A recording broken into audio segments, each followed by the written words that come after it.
A pressão no trabalho, a relação com a vida pessoal e social, os problemas da sociedade, a dinâmica da rotina atual têm dado abertura para um surpreendente crescimento de doenças mentais. Segundo a Organização Mundial de Saúde, OMS, uma em cada 4 pessoas está propensa a sofrer um problema de saúde mental em algum momento de sua vida.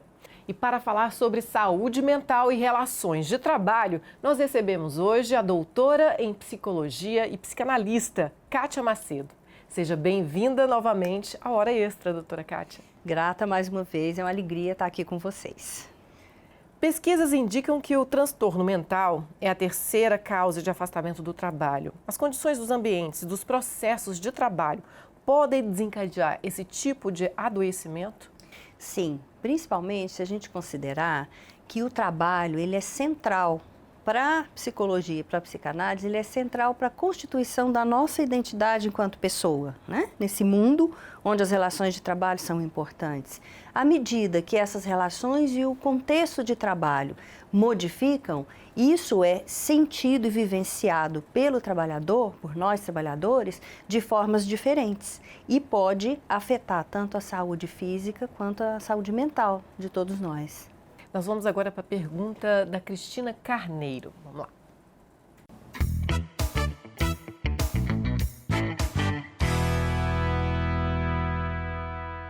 Olá, Kátia, tudo bem?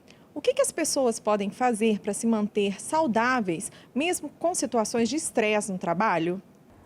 Bom, é uma pergunta interessante. Por quê? Porque a própria maneira como as organizações estão fazendo as divisões de trabalho, a gestão dos trabalhadores, o trabalho em equipe, já tem um componente que leva os trabalhadores a estarem trabalhando hoje com um número menor de pessoas, com uma exigência maior de produtividade, e isso por si só já pode causar uma situação de sobrecarga psíquica, emocional, né? E gerar um nível de estresse. Agora, uma coisa que nós podemos todos fazer é conversar sobre isso, negociar essas relações de trabalho, essas divisões de trabalho dentro da equipe com as chefias, de forma que essa divisão fique mais equitativa. Além disso, todos nós temos que lembrar que a nossa vida no trabalho é uma parte da nossa vida e que então nos outros âmbitos da nossa vida social, familiar, que todos nós procuremos encontrar hobbies, coisas que nos auxiliem a entrar em equilíbrio novamente. Termos espaço para poder descansar, para fazer atividades que nos deem prazer também, né?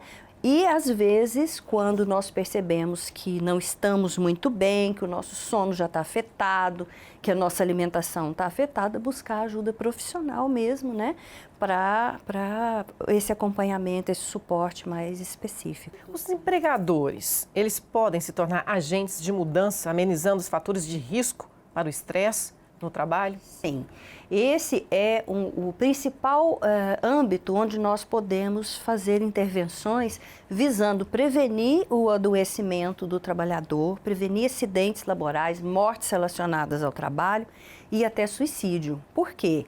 O que nós temos visto hoje, e pesquisas estão nos indicando, é que está havendo uma mudança no planejamento das organizações, na forma de trabalhar, né, de lidar com o trabalhador, destituindo um pouco esse trabalhador da sua subjetividade, das suas necessidades, dos seus desejos e olhando e tratando esse trabalhador mais como se ele fosse uma máquina, uma peça na engrenagem. E esse uso mecanicista do trabalhador remete a uma visão que para as teorias administrativas já está ultrapassada, que né, é a visão de Taylor. Então você usa aquele trabalhador enquanto ele tem coisas para oferecer para a organização, para aumentar a produtividade. Se ele adoecer, sofrer um acidente ou morrer né, no trabalho, ele é descartado, é automaticamente substituído. Né? Então, como que a gente pode fazer para mudar isso? através de desenvolvimento gerencial, de sensibilização, da introdução dos programas de qualidade de vida no trabalho, de promoção de saúde do trabalhador mesmo, né? E inclusive que a legislação do programa de medicina do trabalho e saúde do trabalhador, ele pode ser intensificado juntamente com esse desenvolvimento gerencial para sensibilizar os diretores, os dirigentes, os gestores da importância de você preocupar e ter ações para promover a saúde do trabalhador. Porque se você não faz isso, o seu clima de trabalho, o ambiente fica ruim, pode acontecer assédio moral, aumenta o número, né, de absenteísmo, de faltas, de adoecimento. Então você cria um ambiente que é muito mais adoecedor do que promotor, né, do bem-estar social. Doutora Kátia falou nessa mudança, né, nos processos de trabalho com a tecnologia, né, que traz novas formas de trabalho. E no Brasil é crescente o fenômeno da uberização. Esse contexto traz precarização dessas relações. Com isso, podemos dizer que tem crescido o número de adoecimentos, acidentes e mortes relacionados ao trabalho? Sim, esse não é um fenômeno, infelizmente, só no Brasil, né? Ele tem acontecido no mundo todo, tanto que a Organização Internacional do Trabalho, em conjunto com a Organização Mundial de Saúde, tem proposto, né, há alguns anos já, a ideia do trabalho decente para combater a precarização das relações de trabalho. Como que essa precarização acontece? E o exemplo que você citou agora, né, da uberização, é a inserção de algoritmos na gestão das pessoas, de forma em que você tem relações de trabalho em que a pessoa, por exemplo, que trabalha no Uber, ele não tem um chefe, né? Ele, se acontece, não tem um horário, ele é o chefe de si mesmo, porque tem a ideia da pessoa ser uma pessoa jurídica, dela trabalhar como autônomo, enfim, só que o que tem por detrás disso? Você não tem nenhum tipo, o trabalhador fica sem nenhum tipo de suporte, de segurança, né? Ele não tem nenhum local de trabalho, se acontecer algum acidente, ninguém se responsabiliza, né? Então, hoje, a uberização é o ícone do máximo da precarização das relações de trabalho. E por que as pessoas vêm se submetendo cada vez mais a isso, né? Pela falta de trabalho formal, que é um fenômeno, infelizmente, mundial, né? Hoje a gente não tem uma perspectiva de concursos públicos, de aumento de empregos formais com estabilidade, com garantias, que a pessoa tenha acesso ao serviço, né, de segurança social, de previdência, nada disso. Então, o que vem se mostrando para o contexto a médio prazo é um modelo muito precarizado de relações de trabalho, onde a gente não vai ter emprego, onde as pessoas não vão ter previdência, não vão poder se aposentar, né? Vão estar à mercê do mercado. E o que está por detrás disso? A ideia do lucro, do enriquecimento dos donos, né, desses aplicativos, dessas grandes empresas multinacionais, que vão cada vez, infelizmente, explorar mais o trabalhador, né, que cada vez vai estar mais desamparado nesse aspecto da seguridade social.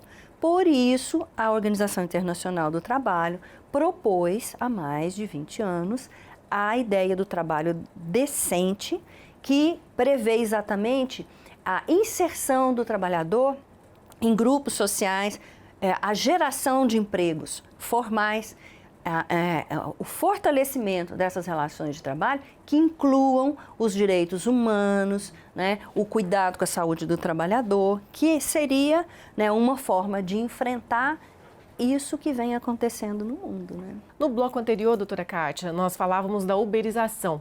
E em conversa anterior, a senhora disse que ela também está atingindo até a educação. Como é que é isso? Sim, se pensarmos que já existe no governo um projeto para transformar grande parte da educação, inclusive do ensino superior, né, em ensino à distância, nós já estamos vendo que algumas instituições privadas, principalmente, já estão comprando plataformas, fazendo um contrato de trabalho com os professores totalmente diferenciado, né, para pior, infelizmente, em que, às vezes, um professor fica responsável por uma plataforma de até 500 alunos, né, para dar esse suporte para o ensino à distância, sem nenhum tipo, às vezes, né, ele tem que ser uma pessoa jurídica, ele tem que pagar todos os impostos dele e não tem nenhum tipo de garantia.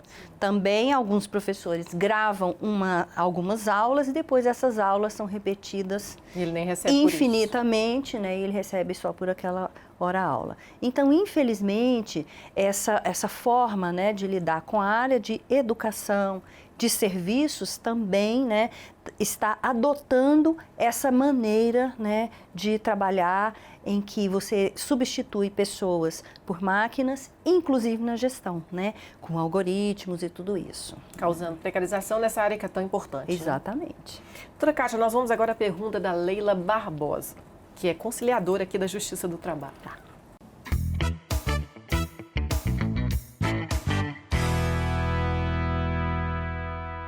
Olá, Kátia. Eu gostaria de saber quais são os sinais de alertas a serem observados no nosso local de trabalho, no comportamento, para que a pessoa procure ajuda profissional? A pergunta é bastante interessante, porque às vezes os sintomas não aparecem só no local de trabalho, mas são decorrentes do local de trabalho. Então, quando nós começamos a verificar que pode ser tanto um filho, uma pessoa que a gente convive, ou nós mesmos, ou um colega de trabalho, começa a relatar distúrbios de sono, distúrbios de alimentação, né? Crises de irritabilidade, crises de choro, uma variação no humor, já são indicadores de que você pode estar diante de uma pessoa que está sendo, né, adoecida a partir das relações de trabalho. Por quê? Porque quando a pessoa ela não consegue dormir direito, começa a ter pesadelos, acorda de noite, né? Ou começa a comer demais, ganha peso muito rápido, ou perde peso muito rápido, né? Ou tem um humor variável em que em uma manhã ou uma tarde a pessoa passa de muita tristeza e desânimo para muita raiva, né?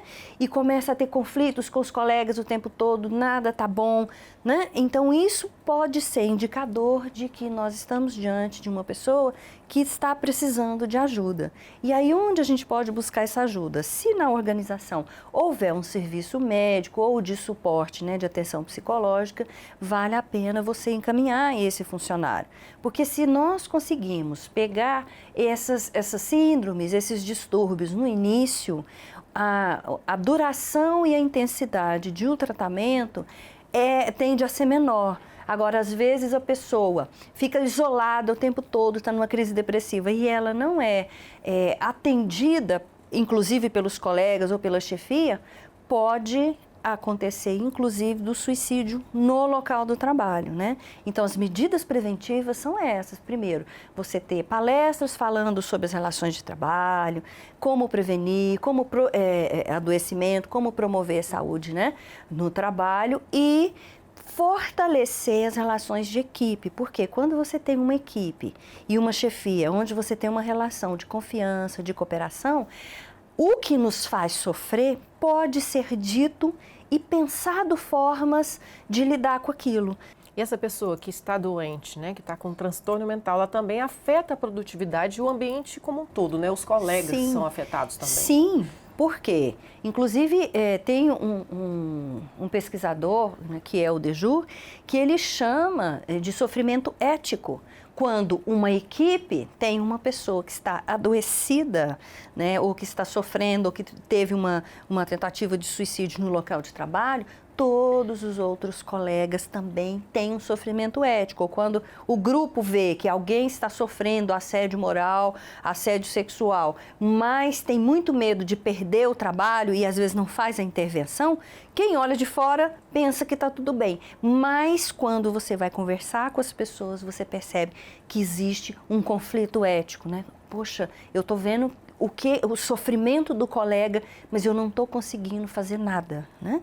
Então, afeta não só o clima e o funcionamento daquela equipe de trabalho, mas afeta também a produtividade, aumenta o índice de acidentes relacionados ao trabalho, né? Então, torna-se um problema de todos.